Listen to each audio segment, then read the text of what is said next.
कुलदैवतं मे जानकीकान्तस्मरणं।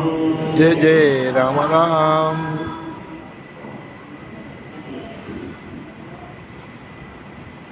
ராமாயணமே என்கிறத மகர்ஷி வால்மீகி கண்டறவேன ராமாயணம் ஆதியிலேருந்து அந்தம் வரைக்கும் பல இடங்களில் சொல்லிக் கொண்டு வருகிறார்.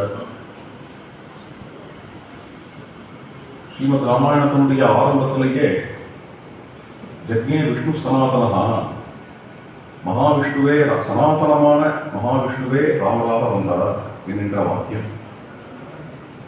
அவதார கட்டத்திலையும் பகவான் நாராயணனுடைய அவதாரங்கிறத ஸ்மரிச்சுகிறார்.